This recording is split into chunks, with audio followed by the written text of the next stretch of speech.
Good morning, everyone. So excited to be here with you on the last day of June. Appreciate you being with us this morning as we are here to learn how the Department of General Services can help scale our businesses to find those procurement opportunities for your business to grow. I'm Olivia Rios, Director of Operations and Programs at the LA Latino Chamber. And, we're going to have a great webinar today. So, the Department of General Services has, I don't know if you know or not, but has over 3,500 employees, making it one of the largest administrative bodies in the state. According to research, their discretionary budget is over $1.4 billion, and that's used to support their operations, facilities, and of course, procurement.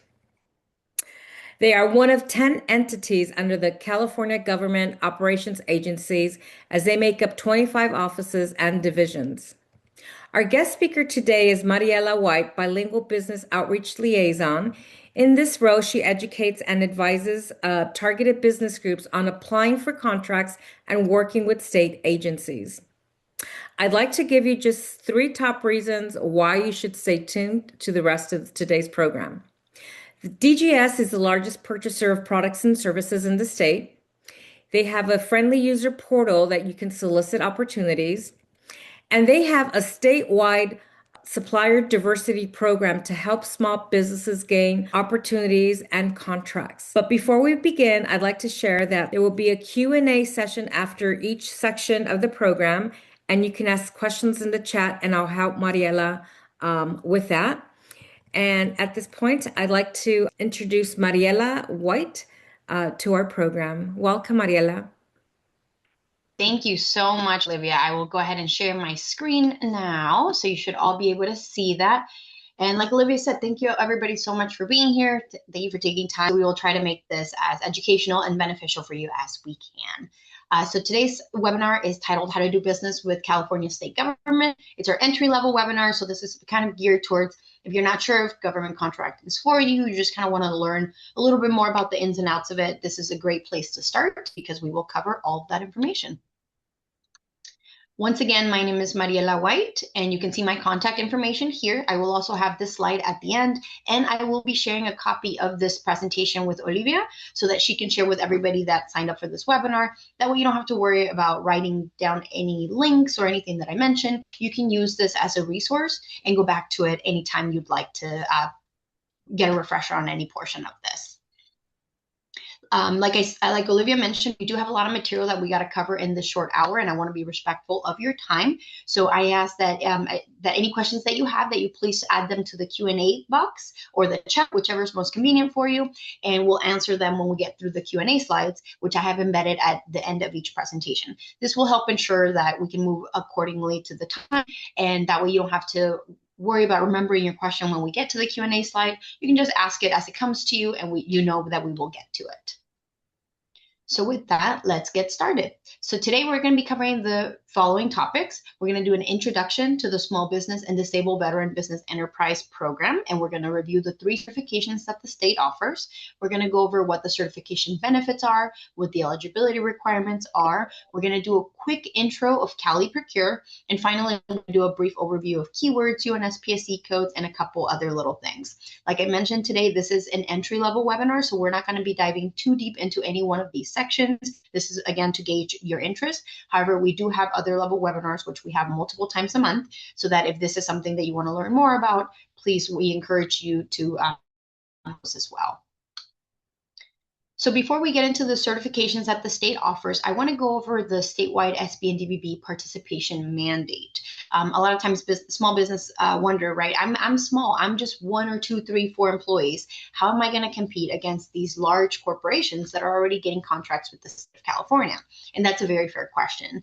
So first, let me start by saying that the state has a mandate that every department and agency, and there's over 230, has to procure at least 25% of everything that they spend with certified small businesses, and at least 3% with disabled veteran businesses. And these are for certified firms. So again, this is one of the benefits of getting that no-cost certification. And I know that 25 and 3% don't feel like really big percentages, right? But when you look at how much the state spends, this is last fiscal year, 2024, July 1st, 2024 to June 30th, 2025. you can see that this spent $12.21 billion. And we hit almost 30% with small businesses, which was $3.62 billion, and almost 6% with DBBs, which was 728 million almost. So you can see that even though those percentages aren't that big, when it comes to the amount of money, again, the state of California is the fifth largest economy in the world, right? So it purchases a lot of products, everything from pencils to helicopter parts, everything in between. So there's a lot of opportunity here and a lot of money that if you're not getting this free certification, well, you're just passing by. And then you can also see right there that it says 180.7 million was spent in emergency contracting. And that's something I'll touch on later in the presentation as well. So now that we know that there's a lot of money here available to us, let's get into the certifications. The state of California has 3 certifications that they issue and recognize. And I know this can get confusing because there's different certifications at the city, county, state, and federal level. So for the state of California, we have small business for the purpose of public works, and disabled veteran business enterprise. So please make a note, we don't have certifications for women-owned, minority-owned, disadvantaged-owned, anything like that. The state only recognizes the 3 that they issue, the 3 that you see on the screen. That doesn't mean that having any other certifications hinders you in any way, but there's also no benefit when it comes to the state. So now that we know the 3 certifications that the state issues and recognizes, let's talk about the benefits a little bit. So by being certified, your company is going to receive several benefits. The biggest one that we mentioned, right, is that mandate of minimum 25% and 3% spent with certified firms, which is a lot of money. But there's also other benefits as well.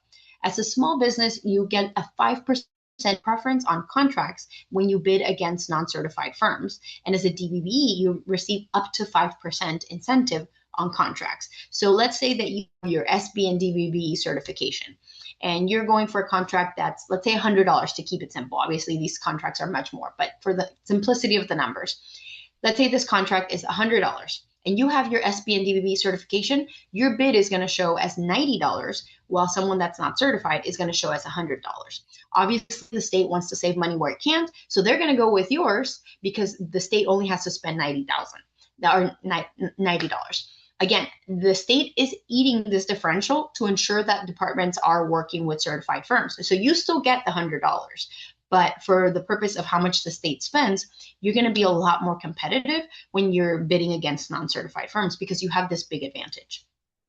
Also, again, by being certified, you have access to exclusive contracts that are exclusive to certified firms because we want to meet those mandates of 25 and 3%. So when you're not certified, there's a lot of contracts that you can't even see on Cali Procure because they're exclusive to certified firms. As a certified small business, you also get the benefits of the Prompt Payment Act, meaning that the state has to pay you within 45 days of when that invoice is issued. Otherwise, you can charge the State Department higher interest penalties for late undisputed invoice payments. Again, the state doesn't want to spend more money than they have to, so they're more incentivized to pay you before they pay any other business. And another benefit is that your certification is also valid with various cities, counties, and utility companies that accept and recognize the state certification in lieu of their own. We call these reciprocity partners, and I'll talk about them a little bit more in depth later in the presentation. And then lastly, when you work as a subcontractor, the prime gets the benefits of your certification. So keep in mind, right, the state needs to hit that mandate of at least 25 with SB, at least 3% with DBE. If there's a big construction firm that needs someone to do subcontracting work for, let's say, electrical, and you're certified, they're more likely to get you over a non-certified firm because when they provide their solicitation to the state, they know the state is looking to work with certified firms. So this makes you a much more desirable subcontractor. So there's a lot of really good benefits there. So let's talk about what the requirements are. The requirements are pretty basic because we want to make it accessible to small businesses. So your business has to be independently owned and operated. You can't be dominant in your field, meaning you have competition, others that do what you do or similar. Your principal office has to be headquartered in California. The owners also have to reside in California. This is a free certification, so we want to make sure that you're paying your taxes in California to receive this benefit. Your business has to have no more than 100 employees, so 1 to 100. And lastly, your gross annual income, GARS for short, has to be less than 18 million with affiliates averaged over the last 3 years. And lastly, if you're a manufacturer, you still have the 100 or fewer employee requirement, but no gross annual income cap. Moving on to the small business for the purpose of public works. It still has a lot of the same eligibility requirements as the last slide, the small business, such as you have to be independently operated, you can't be dominant in your field, your headquarters and the owners have to reside in California, but there's a larger employee cap of up to 200. So 1 to 200, and also a larger gross annual receipt of up to 43 million. Which for the small business is just 18. So you see there's a lot of wiggle room here. This certification was recently created because the scope of work is so much larger for public works projects, and the certification was specifically created to address that.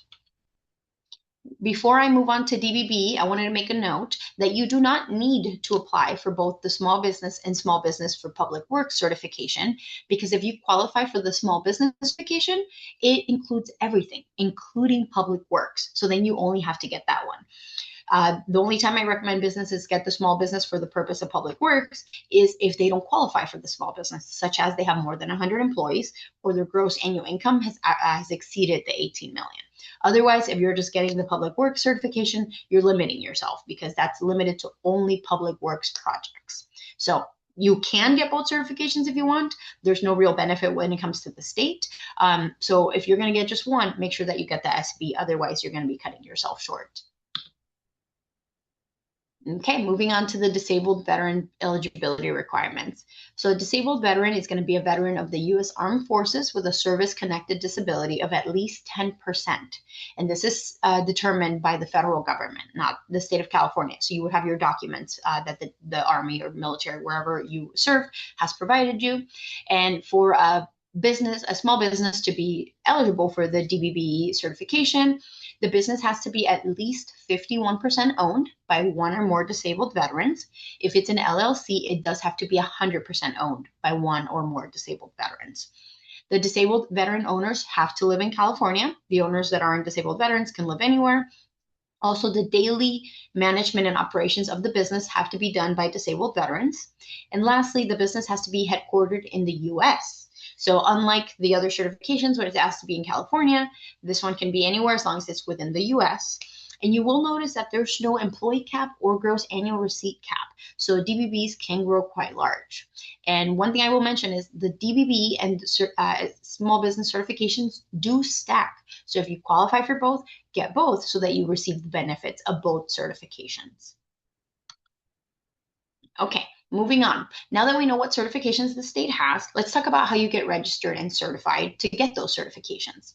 So this is a page that you're going to want to bookmark, caliprocure.ca.gov. This is California's centralized marketplace, and it's where you will enter your business, where you'll apply for your certification, where you'll find contract opportunities, where you'll do your market research so that you know in the past what state agencies and departments have purchased your products and services. This is where you're going to receive notifications. You're going to get all those training and resources. So it's going to be your go-to page. So you want to make sure that you bookmark that. And skipped over the slide, but yes, again, so you register your business, you apply for certification, you find all the resources are going to be on Cali Procure. So you want to make sure that you save this page. And again, everything that the state offers is no cost. So if you ever encounter an organization that's charging you to get you certified with the state, they're charging you for their time to do that for you. The state does not charge you for anything.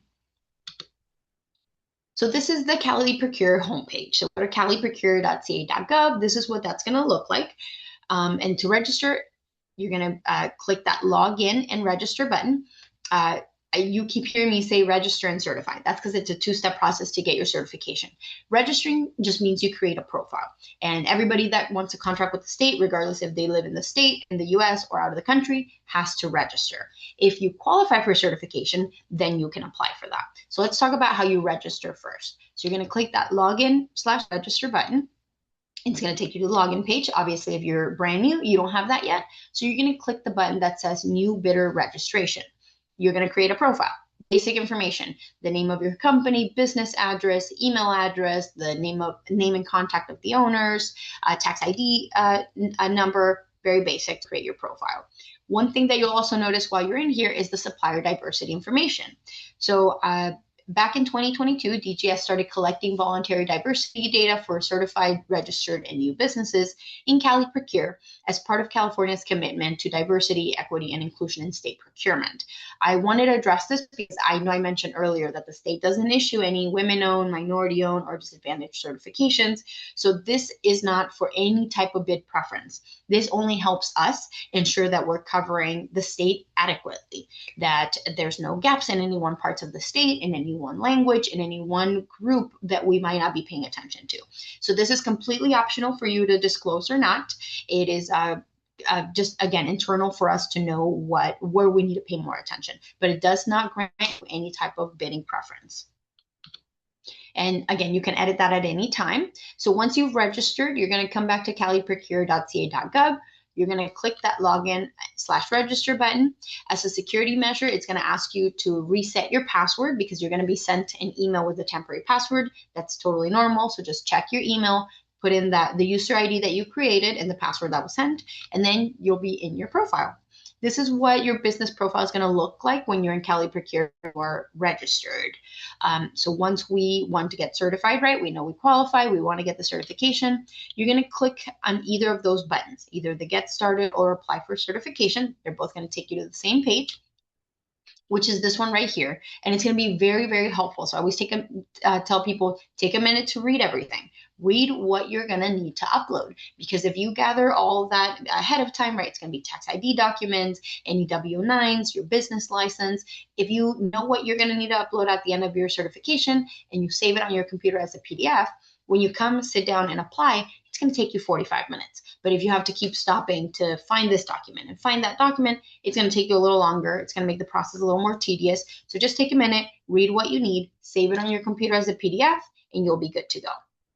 I'm not going to walk you through every step of the certification process because that is a 3-hour workshop, but 2 parts of the certification that I will go over is UNSPSC codes and keywords. And the reason is because they're very important in your profile. It's how you're found, how you're successful, and unfortunately, it's where a lot of owners make mistakes.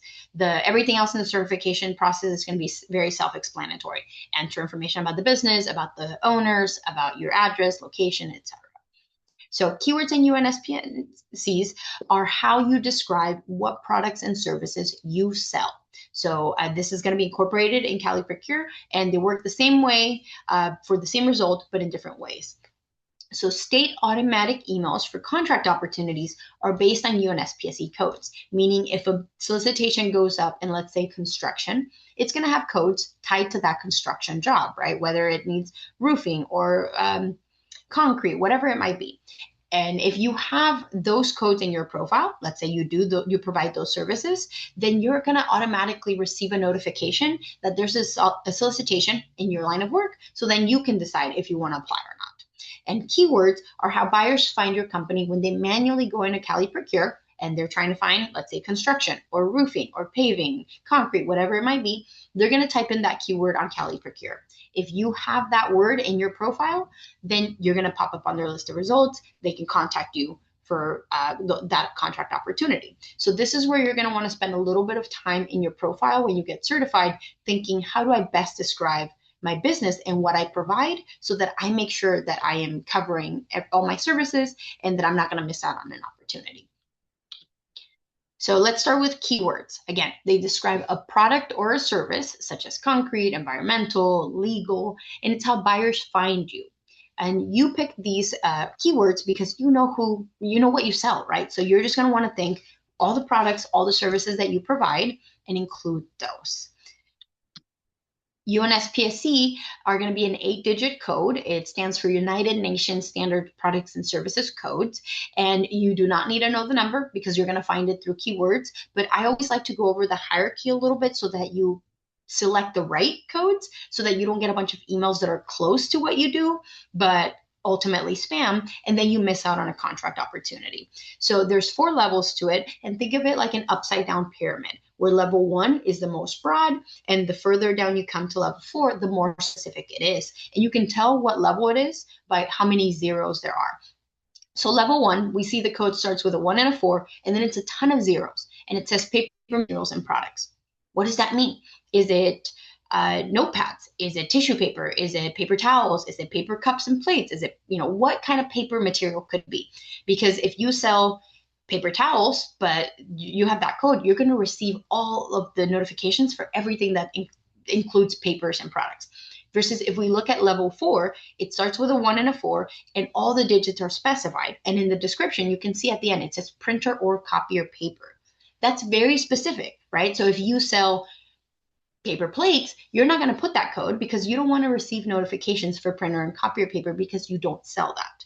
So when you're looking at the UNSPSC codes, an easy way to identify is how many zeros they have, but obviously also the description. So you're going to put in the code, right, or the keyword. This example, it was probably paper, and codes are going to pop up. If you sell printer and copier paper, that's what you're going to look for. And again, the only reason we mention this, it's not that you can't choose any of them, but I don't want you to receive so many emails about things that are close to what you do, but not exactly, that you actually miss out on an opportunity for what you do because you have too many codes. All righty. Now with that, we can take a quick minute. I see a couple questions in the chat, so we can address those. And again, I'll have the chat. The chat will be open the entire time, so please add questions as they come to you, and we'll address them at the Q&A slides. So Olivia asked, UNSPSC codes, are they the same as NICS codes? So great question. And so NICS codes describe the federal government. UNSPSC codes are the state of California, and they work differently. NICS codes describe an industry, so what field of work you are in. UNSPSC codes describe the product or service, so what you sell to the state. So a NICS code could be, like the construction industry, but UNSPSC code is going to be specific to the construction services that you provide. So similar, but think of it, it's not the industry that you're in, it's the products or services that you provide. So that's a good question. I see another one here. Henry, hi, there is no UNSPSC code for drone pilot, and I don't see anything close to it. So with that, you'd probably want to make an appointment with one of us so that we can help you. I will share the information on how to do that towards the end, because sometimes there's going to be codes that are kind of close, right? You got to play around with it, and we can help you with that. The state has over 230 departments, so our team doesn't work directly with the buyers. Each department goes about purchasing a little bit differently. So even if we don't have the knowledge, however, we can connect you with the departments that tend to buy those products and services so that they can further assist you as well. But we are more than happy to make a one-on-one consultation with you, or if you want to email me as well, I can go ahead and look that up for you and see if I find anything, and can kind of walk you through that as well. Okay. There's another question. There was how do we edit our keywords and UNSPC codes? Yes, so that's a great question as well. So that will be in your profile. I don't go over it on this presentation because we don't have the time for it. But when you log into your caliprocure.ca.gov, log into your profile, and you're going to see the button that says Manage My Certification. And then you're going to click that. Then you're going to click where it says Amend Application for your current application. And you're going to click Save and Continue until you get to the Other tab. And that's where you're going to see your keywords and your UNSPSC codes. And then you can edit them. And if you have any questions, if you want me to send you some screenshots, just email me, and I'm happy to walk you through it as well. Okay. So does that only apply to those that are new to the system? Or what if, I do drones, right? And I'm now doing something else, and I want to update my code, but I've been in your portal for 4 years. Like it's the same process? Yes. So you can edit your keywords and UNSPSCs at any point. Let's say you add some products or services, right? Or you stop providing some products and services. You can log into your profile any day and make any overhaul, any changes that you like, no matter how big or small. So you recommend folks kind of going in there at least every quarter just to make sure that everything's updated, just to be fresh, right? Yes. Yeah. If at any point, I wouldn't say even every quarter unless your products and services are changing that frequently, but definitely periodically. Your certification is good for 2 years. After 2 years, you need to submit your most recent tax documents to ensure that you're still staying over the threshold. So I always recommend businesses, when you're doing that, ensure that everything is accurate, nothing has changed, no product or services have changed, no address, no contact information. But absolutely, maybe every 6 months to no longer than a year, just log into your profile, take a look at what's there, make sure that everything is accurate. Thank you. Of course. Alrighty, I see another question here from William. How do we find out about opportunities that are not required to be posted on Cali Procure? That's a great question. And this one, unfortunately, you can't. If it's not posted on Cali Procure, it's because departments have specific needs for it. So this is where you want to ensure that your keywords are accurate and up to date, because that's when buyers will find you. Anything that's not posted on Cali Procure, typically it's because it's either an emergency contracting thing. So anything that's posted on Cali Procure has to be posted for at least 10 days. And then there's a rigorous process where they have to go through every solicitation that was submitted, etc. Right? Sometimes they need to move a little quicker than that. So buyers will go on a Cali Procure, put in the keyword for what they're looking for, and contact a buyer directly. And depending on the complexity of the job or the amount of the job, sometimes they can just get 2 quotes. They can even do this over the phone before they issue a contract. So you want to make sure that your profile is up to date, that you have the right keywords for what you provide, that you have the right phone number and the right email address, one that's checked frequently, because they're not going to be waiting around for a week until you respond to their email. If they don't hear back from you, they're going to move on. That's a great question. And then also, William, how about CMAS opportunities? Are these typically listed in Cali Procure? Yes, so we actually do have a CMAS department, the contact as well for any specific questions, because that goes about a little bit differently. But you could also log in at Cali Procure and look at historical opportunities. You can see all the LPAs that are there and anything with CMAS as well. But again, I would recommend reaching out to the CMAS team, which I am happy to provide that phone number towards the end of the presentation, because I don't have it handy, and you can contact them directly. Can you share what CMAS is? Yes, California Multiple Award Schedule. That's what it is. And there's a process for applying to get on one of these schedules as well. Okay.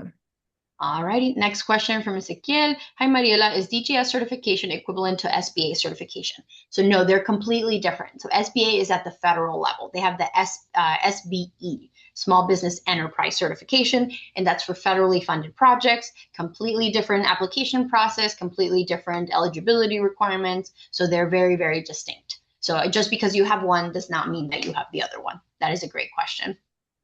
And then there's another one, how to find login ID. We registered a little while and lost the login and ID. Thanks. So for that, you need to contact Fiscal.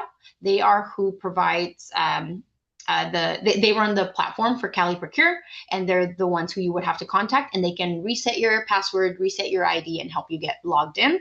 And I don't have that number handy, but again, if you want to email me, I'm happy to send that information over.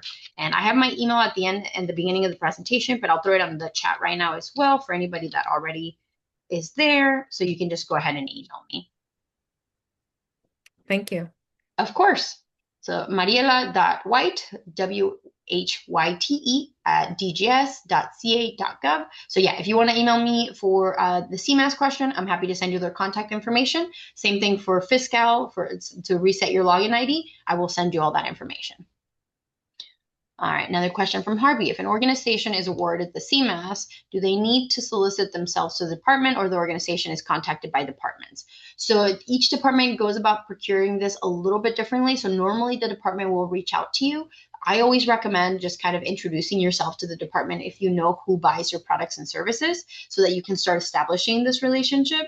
I will talk about advocates further in this presentation. So I always recommend reaching out to them, just so that when they are looking for someone, you're not one in the many list of results, but they will remember Harvey from this organization, the small business, has reached out. They want to work with us. They're eager to. They're more likely to reach out to you as well.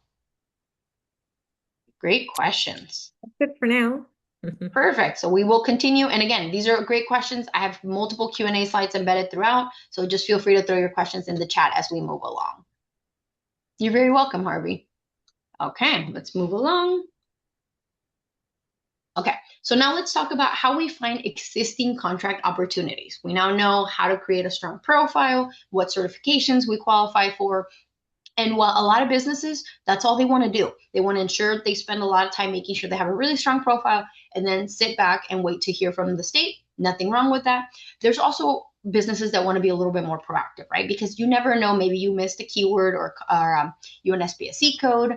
Maybe there's something that you didn't even think about that you could do, and then you see a solicitation for in Cali Procure. So I always like to go over, how do you find current contract opportunities? So those are going to be housed in California State Contract Register page, which is in Cali Procure.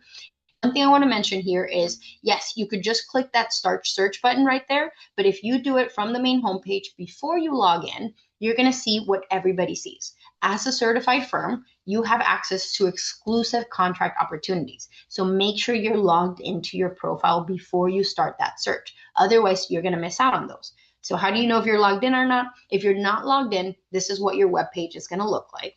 When you're logged into your profile, then you're going to see your business information. So then you can press that start search button. Otherwise, you're going to be missing out on certified firm opportunities. So once you're logged in, you're going to click that start search button and you're going to enter under event name. That's where you're going to put in a keyword, right? So whatever you provide, what services, what products you provide, it could be paper, it could be water as this example, concrete, catering, construction, whatever your products or services are, you're going to put in a keyword in there and you're going to click search. If you know the specific solicitation you're looking for, you can look it up by the event ID. If you just want to see what department or what specific department has, you can put it by the department name. Otherwise, you're just going to go by the keyword. You can also click on advanced search criteria if you want to further deepen your search. When you click on that button, then you're going to see that you have more categories that you can look up by. You can look up by UNSPSC codes. This is fantastic for those businesses that just have one or two UNSPSC codes that perfectly describe what they do.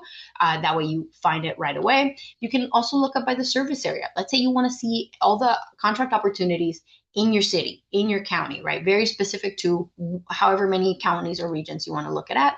You can look it up by that. And if you're, let's say, in construction, you can also look it up by contractor license type. So you can really narrow your search. But whenever you do a search, this is what the list of results is going to look like. Again, the event ID is just a generic number assigned to that solicitation. The event name is going to provide a brief description of the solicitation, and you'll also see the department name, the end date of when that contract closes, and its status if it's posted. Sometimes you'll see some that are canceled in there if they were canceled before the due date. Otherwise, you'll just see posted. So when you click on any one of those, it's going to open the events details page, which is going to hold all the information that you need.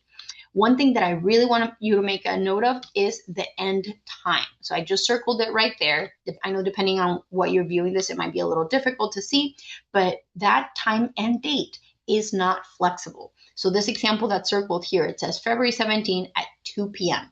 That means that if you log in at 2:01 p.m. to submit your solicitation, it will not be accepted. So we would hate for you to miss out on a contract opportunity after getting everything ready just because you missed that time. So always, always make a note of not just the date, but also the time that this closes. If you have any questions, right, something's unclear or you want to ask, maybe will the deadline be extended? You're always going to have the contact information for the contract manager right there. So you're going to have the name, email, and phone number for the person that is handling this contract opportunity from start to finish, meaning they are the experts on it. They're not who you want to reach out to market your business for the department as a whole, but for that specific contract opportunity, they're the manager so they can answer your questions. So that's always very, very helpful. Another thing I want you to notice here is the view event package button. So when you look at the description and you kind of see a little bit of the information, you're like, yes, this is something I want to pursue. Then you click that view event package and it's going to open up every step that you need, every document, any license, any kind of insurance you might need. It will describe everything to you. If you, let's say you are a prime and you're seeking a sub, or a sub seeking a prime, right? You can do part of the work, but not the whole job. You can post vendor ads here, or you can also view vendor ads so that you can work with someone else to finalize this job here as well. So either of those buttons will show you that. All righty. Do we have any questions so far about current contract opportunities? I don't see any contracts questions. Thank you, Olivia. Appreciate it. All right. In that case, let's keep moving along. So let's talk about how we research past purchases. This is yet another way for you to be proactive in finding out, right? Everything that Say spends is public facing. So you can see what department has spent, what it's purchased, exactly how much it spent on it, and who it spent the money with. So this is a great resource to finding out what departments buy your products and services, because a lot of what the state spends tends to be cyclical. So if you can research it and see, oh, this department has constantly purchased my products or services, it most likely will be purchasing it again. So it gives you a little bit of a advantage so that you can reach out to that department and market yourself to them. So this is going to be housed in the State Contract and Procurement Registration System, affectionately nicknamed Skippers for short. And it's a database of state purchasing going back to 2025. It's going to include all state and non-state dollars. It's public facing, and this is what you use to conduct market research. So going back to Cali Procure, you're going to click the Find Public Procurement Information tile.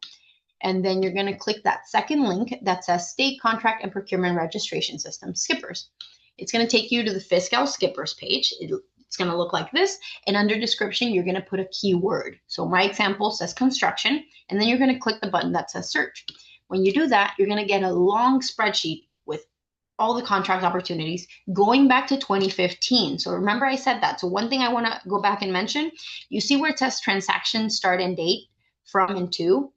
I always recommend search by 1 to 2 years at a time. If you don't find what you're looking for, then go further back, because since this database has now from 2015 to 2026 worth of information, queries can take honestly hours to populate if there's a lot of results. You might think your computer froze or something. So you'll see the little gear turning on the upper right corner. But again, just so that you're not sitting around waiting for it, I always recommend search by 2 years or so at a time. Okay, but moving on, once you're here, you're going to see all the information. So you're going to see the department name, right? And that's where you want to find patterns. What department keeps buying my products and services? For construction, no surprise here, right? The Department of Transportation, Caltrans, has a lot of these contracts. Obviously, you're at the next column, it's the purchase document. So that's going to be a clickable link that you can click to see all the details for that contract. All like it usually is like a line item, so you can see everything that was purchased. Then the first item title is going to have a brief description of what that was purchased so that you can see this is something I want to learn more about or not. Then you're going to have the start and end date of when that contract opened and closed, the grand total. This is very valuable, right? Because if we see these big contracts like 75,000, there's many for the millions, then you know like, oh, these are contracts I want to pursue. And then it's cut off on my screen because this is a screenshot and there's more columns to the right, but you're going to see the supplier name and ID. This is very valuable information because it'll show you who that purchase went to. Next to them, there's going to be a column that's going to tell you if they're certified or not. So if you see SB or DBB right next to it, you know that that's who you're in competition with. And that's a very valuable resource because you can look up their profile, see what UNSPSC codes and keywords they have. And if they're in the exact same line of work that you are, and they're obviously being successful, they're clearly doing something right. So I always recommend look at their profile, see what UNSPSC codes and keywords they have, and add them to your profile if it applies to you. Work smarter, not harder, right?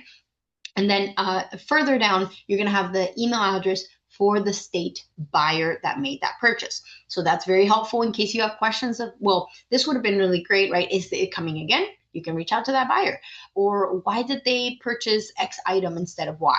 That's a great question. You can reach out to that buyer directly. So this is going to have a lot of that helpful information if you want to do your market research, right? So you want to know what departments buy my products and services, who my competition is. This is where you get it. So how do we contact those departments, right? Now we know, like, let's say we're in construction, Department of Transportation has a lot of those contracts. We want to reach out to the advocates. And I will address that in a second. But first, I want to stop there to see if we have any questions about market research. Let's see. So from Christy, sometimes in Cali Procure, when I try to download the documents, nothing happens. Would it be okay if I reached out to the contact person listed in the solicitation to request the documents or let them know about the issue? Absolutely. Especially about the issue. We unfortunately don't run the platform. Fiscal does. But we obviously want to report those issues, especially if you see it that's happening often. Our staff has taken the time to upload those documents, and those documents should be there. And if you can't click on them and you can download them, that defeats the purpose, right? So we want to correct that. And but also for your sake, you're trying to get that information. So reaching out to that contract manager, that'd be a perfect reason to. Absolutely. Great question. All righty. And another person you can reach out to, let's say you're not seeing the contract administrator or listed for that, or you don't know how to find it, you could always reach out to the advocates, which is the perfect segue for this next slide. So I mentioned earlier, right, you want to market yourself to those departments. How do we contact those departments? So every state department that procures at least $100,000 a year is going to have an SB and DBB advocate. They are a state employee and they work within purchasing and procurement for their department. They're typically a manager or an analyst level. And their role is ensuring that certified businesses are being included in state contracting. So they want to make sure that one, if you're a certified business, you have someone that you can talk to, someone to market yourself, someone that can give you that guidance, someone that can tell you, hey, this is a product or service that we're buying. Maybe it's not listed in Cali Procure at the moment because it hasn't been posted yet, but in a month or 2 months down the road, we're going to be buying this to kind of give you a heads up. They can assist you with prompt payment if you've completed the job and you don't know how to go about ensuring that you get paid on time, or it's getting close to those 45 days and the State Department hasn't issued you payment. You can reach out to them and they can ensure that that gets done as well. They help buyers find certified businesses. So within their department, they are the ones that are in charge of making sure that their department meets that mandate.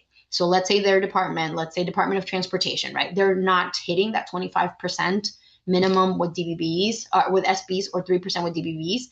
The advocate is the one that has to go to the trainings. They're the ones that have to deal with all the reprimand and issues of that. So they are incentivized to ensure that their department is hitting that mandate. So they're the ones that are in contact with the certified firms and ensuring that their department is working with them. So they're who can recommend your company to their buyers. So how do we find an advocate? We're going to go back to caliprocure.ca.gov and we're going to click that tile that says Find Training and Resources. From there, while you're here, I always recommend take a look at everything that you see here. There's a lot of really helpful resources for how to strengthen your profile, things that you might not even thought that you want to learn more about. So take a look here. But for advocates, you're going to want to scroll to the bottom under the research and marketing and click on that little link that you see circled that says Contact a Small Business and DBB Advocate. This is going to take you to our DGS webpage on advocates. It's going to have a lot of helpful information, everything I touched on so far, but in more detail. And that's where you can click to view the advocate directory. It's going to take you to this webpage right here that is going to have every state department listed in alphabetical order. So you can just scroll there to find the one that you want. Under department name on the upper right-hand corner, you can also just typing it and it'll pop up. You can also look up the advocate directly by their name if you know their name. And also you see circled there where it says SBDVB policy. If you click on that, it's going to show you all the state departments that have an SBDVB policy. This is a formal policy that stipulates that staff have to approach every new solicitation through the lens of an SB and DBB contracting. So they want to make sure that for those contract opportunities, they're going to try to work with a certified SB or DBB. Only if they can't find someone that's certified will they open it to the general public. But again, you can find a department that always wants to contract with small businesses first, and that might be easier to get your foot in the door. But on this list, it's a Excel spreadsheet, so there's more columns that you can't see because this is a screenshot, but you'll have the department name, the office where it's located. Now, most offices are going to be housed in Sacramento, unless it's a big department such as Caltrans, right? They're divided into 13 regions, so they're going to have offices all over. But that doesn't mean that if the office is across the state from you, that it's still not applicable to you. That's just where their office is. And then you'll have the advocate name, their address, office address, of course, and their email and phone number so that you can contact them. And in this presentation, because again, it's the entry level, we don't go through every step of how to contact them, but typically email works best because they do tend to travel to attend events. So email, you're usually going to get a faster response. And we always recommend including your capability statement. If you're not familiar with a capability statement, it's essentially a resume for your business. And I will talk about partners in a little bit who can help you create one very quickly and at no cost. But essentially, it shows everything that your company does and provides at a glance so that when you email them, you don't have to list everything. You don't have to be lengthy. You can just include your capability statement to ensure that you show everything that you do. All righty. Do we have any questions about advocates or anything else so far? No, I think we're clear to go. Perfect. All righty. Let's keep moving on. All right. So really quickly, I want to introduce you to the SB and DBB Emergency Registry. I don't know if you remember at the beginning, but I did highlight that the state spent $180 million in emergency contracting last fiscal year. So I wanted to point this out because this is another great resource available to certified firms. So the emergency registry is here to ensure that SBs and DBBs can participate in emergency contracting. So emergency contracting, think of when there's a state of emergency, right? So wildfires, earthquakes, public health emergency like COVID, but even jobs like, a pipe burst in a hospital, right? Things that need quick turnaround will be housed in the emergency registry. So in the registry, you yourself can sign up your business if you can provide services in one of the predetermined categories, which I'll show in the next category, in the next slide. But essentially, it helps you ensure that you can get your foot in the door for quick contracts. Because the state of this tends to be they need a quick response. Usually these contracts you can get over the phone very quickly, and it's just another resource available to you if you provide services in these line of work. So here's a partial list of the categories. You have to select at least one when you register so that we know what you can provide. And it is critical that you are truthful and accurate in selecting and describing the products and services of what you can do. Please don't register for this just because it seems like a good opportunity, but you're not ready and able to provide a service when you get the call, right? Imagine if a department or agency has to contact multiple businesses when life and property are at risk, right? You want to make sure that if they're calling you is because you're registered, because you're able to provide these services. So please don't register unless you're readily enabled. Emergencies don't happen 9 to 5, right? They rarely do. It's usually after hours. But if this is something that you're interested in, or when this is something that you're interested in, this is the basic information that you're going to need to register. So you are going to need your certification number because this is exclusive to certified firms. And you're going to select the emergency categories, right? What do you do? Emergency tree trimming, debris removal, road clearing, right? Whatever that might be. The description of your products and services. And I always recommend be as specific as you can, right? Like include quantities of what you have, include brands of what you have. Because when a buyer is looking through the list, if they know exactly what they need, let's say they need 10 porta potties, right? Or let's say 100 porta potties. And you say, I have 200 porta potties versus someone just says they have porta potties. They might not take the time to call that company that doesn't have a number to ask them, how many do you have? If they see in your profile that you have the amount that they need, they're going to call you. So just that's going to help increase your chances of being called upon. And then obviously include the business address and the contact informations, both during business hours, but also emergency after hours. So if this is something that you're interested in, you're going to go to caliprocure.ca.gov. You're going to click the tile that says sell to the state. And then you're going to scroll down to the bottom and click the link that says emergency registry. That's going to take you to a DGS webpage that's going to talk about all the emergency registry. It's going to walk you through step-by-step how to register, and it's going to have the contact email for the emergency registry team as well in case you have any questions. Really quickly, this and the next slide are going to cover commercially useful function, often referred to as CUF for short, and CUF applies to all SBs and DBBs that are bidding and participating in the contract. Basically, this is just here to serve as a reminder that you need to perform the agreed upon contract. As long as you're forthright and honest, you're fine. CUF is here to protect the SB and DBB program. If and when any of these apply to you, then your business does not perform CUF. And the reason why we have this is because there's a lot of times where we have large corporations that are either using an SB, a DBB as a pass-through so that they get that contract opportunity, but then they don't give any of the work to that SB and DBB. So we have a compliance unit that oversees this, so it's not on you to be patrolling the prime or anything like that. But we do want to share this information so that you know that our goal is to keep the playing field leveled for an SB and DBB business.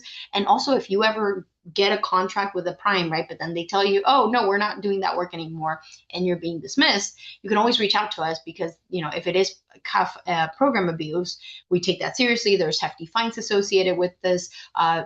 Businesses can be barred from ever doing contracting with the state again. So we just would like to share that we do have measures in place to protect the SB and DBB program. Now, I know that seems like a lot to remember, and it might seem like, okay, well, that's a lot for me to do. How do I navigate this after this webinar? What can I do? We do have a lot of resources available to you and a lot of other organizations that can provide services beyond what we can do. For example, our team cannot help you fill out a solicitation from beginning to end because that would be unfair to other businesses that are doing the same thing. Also, we're a team of only 8 people, and we travel all over the state to do presentations, sit on panels, do webinars, and inform businesses businesses. So we don't have the time to do all that, nor can we. But there are organizations that do all this at no cost to you and a lot more. So depending on where you are in your business journey, small business development centers are wonderful for new businesses. They can help you with business consulting, creating a business plan, creating a marketing package, getting access to capital. So if you need loans and anything like that, they can assist you with all of this. Again, no cost to you. SCORE is also wonderful for newer businesses. They're the service retired, my goodness, what? Service Corps of Retired Executives. There we go. And they provide great mentorship as well for new businesses that are trying to get their foot off the ground. And then for established businesses, I always recommend Apex Accelerators.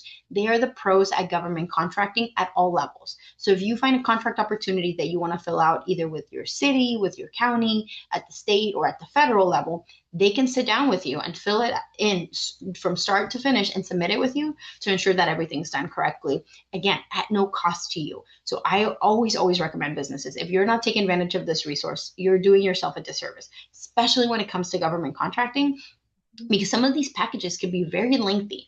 I've seen some of the more complex jobs be 67 pages for the solicitation, and you have to read everything thoroughly. You have to make sure that you do not miss anything, right? You can miss a signature and it be dismissed. So having somebody that is familiar with this is very helpful. And again, they do this all at no cost to you. The easiest way to find them is just Google Small Business Development Center, SCORE, Apex Accelerators. And when you go to their webpage, you're going to go to their office locator and find one in your region. That's not to say that if you're in San Diego or LA, you can't work with somebody in the Bay Area or say Redding, but the one in your region is going to be familiar to how your city and county do things. They're going to be more familiar to what certifications might be available to you in your city and county. So it's going to be a little bit more helpful than doing business with another one. I mean, for state and federal, all the same. But if you also want to work in your city or county, we always recommend those. And again, this is all at no cost to you. They also have a lot of trainings and webinars and events. So they're great resources. You can look them up on Google. You can email me, and I'm happy to find you one that's in your region. So please utilize these resources. And now lastly, here's a review of everything we covered today. I know it's a lot of material. Not everything will stick. That's absolutely okay. But like I said, I'll share a copy of this presentation so that you can use it for later. You can reference it at any time. But also, we are here to help. So feel free to reach out to us at any time. If you're active on LinkedIn already, feel free to give us a follow. We share a lot of very valuable information when you're trying to do business with the state. On Tuesday, we have the Tuesday Essentials, where we highlight upcoming solicitations and various tips and tricks to how to do business with the state. On Wednesdays, we have a Wednesday watch list, where we highlight all of our upcoming events for the next week, both virtual like this webinar, but also in person. So there's a lot of helpful resources here. If you're already active on LinkedIn, then just give us a follow. If you want to see all the events, you can also scan this QR code, which again, I'll share the link. You can also go to our webpage and you'll see all the events that we're going to be attending. And if you want to schedule a one-on-one meeting with our team, like I mentioned, if you have any questions, you want somebody to look at your profile, you need assistance with anything, you can always reach out to us. We're happy to schedule a meeting with you one-on-one. They're virtual. We have a team available from Monday through Friday from 9 a.m. to 4 p.m. So you can schedule a date and time that works best for you. And those are the 4 categories that you have to select one of those when you schedule the appointment, but we can talk to you about anything that you might need help with. With that, thank you so much for being here and taking time of your day. I will leave it on this slide with my contact information again, and I'll open up the Q&A. I see there's a message in there right now. Let's see. Can you advertise your services on eProcure or DGS?